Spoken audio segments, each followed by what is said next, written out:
அனைவருக்கும் வணக்கம். நமது முந்தைய பிறவிகளில் நாம் பிற உயிரினங்களுக்கு செய்த நல்லது கெட்டதுகளுக்கு ஏற்பத்தான் நம்மீது பாவங்களும் புண்ணியங்களும் சுமத்தப்படுகிறது.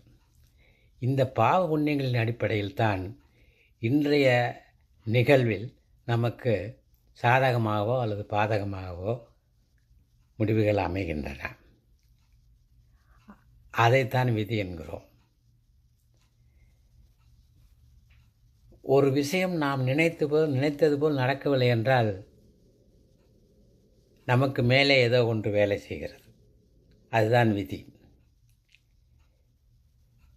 ஒரு வீரன் வெற்றி பெற்றால் அவனது வீரத்தால் விளைந்தது அது. ஒரு கோழை தோற்று போனால் அது அவனது கோழைத்தனத்தால் வந்தது.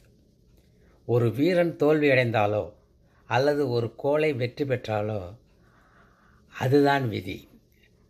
அதுதான் விதியின் விளையாட்டு.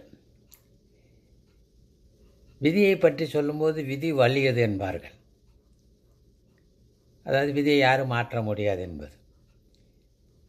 அதே சமயத்தில் விதியை மதியால் வெல்லலாம் என்பார்கள். இரண்டும் வேறுபடுகின்றன.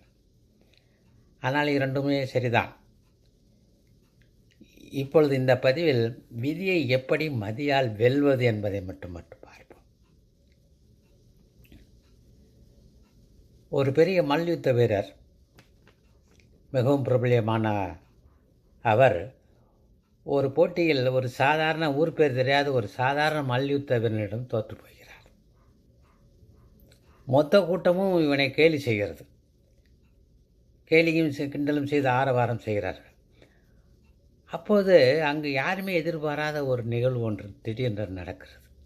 அது என்னவென்றால், இந்த தோற்று போன இந்த பெரிய மல்யுத்த வீரன் யாருமே எதிர்பார்க்காத நிலையில் திடீரென கைகட்டி அவளோடு சேர்ந்து இவனும் சிரிக்கிறான். மிகப்பெரிய சந்தோஷத்தை அவன் வெளிப்படுத்துகிறான்.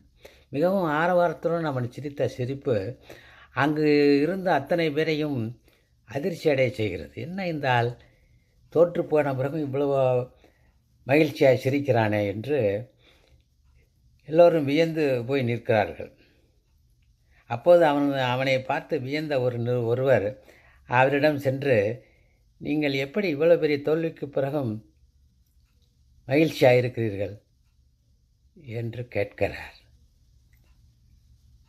அதற்கு அந்த மல்யுத்த வீரன் சொல்லுகிறான், நானும் இந்த தோல்வியை சற்றும் எதிர்பார்க்கவில்லை. இது இங்கு நடந்தது ஒரு பெரிய கேலிக்கூத்தாகவே நான் நினைக்கிறேன். அதனால் தான் சிரித்தேன். அப்படி நான் சிரித்து என் சந்தோஷத்தை வெளிப்படுத்தியதால் இங்கு நான் வருத்தப்படுவேன் என்று நினைத்த அத்தனை பேருடைய நினைப்பையும் நான் வென்றெடுத்தேனா இல்லையா? அவர்கள் அதில் தோற்று போனார்கள் இல்லையா? உண்மைதானே? அவர் அப்படி சிரித்தது, இதெல்லாம் ஒரு வெற்றியா? நான் சாதாரணமானவனா? இதற்கெல்லாம் நான் கவலைப்பட முடியுமா என்று கேட்பது போல் இருந்தது. இதுதான் அவர் விதியை வென்ற விதம். போட்டியில் தோற்றது விதி. அந்த விதியை இவர் வென்றாரா இல்லையா? தனது சந்தோஷத்தை வெளிப்படுத்தியதன் மூலம் அவர் இது ஒன்றும் பெரிய விஷயமில்லை, நான் இதற்காக கவலைப்பட முடியாது என்பது போல் அங்கு தெரியப்படுத்தி அத்தனை பேருடைய உள்ளங்களையும் இவர் வென்றாரா இல்லையா? அதுதான் அவர் கடைசி வரை அவர் வெற்றியாளராகவே அங்கு கருதப்படுகிறார்.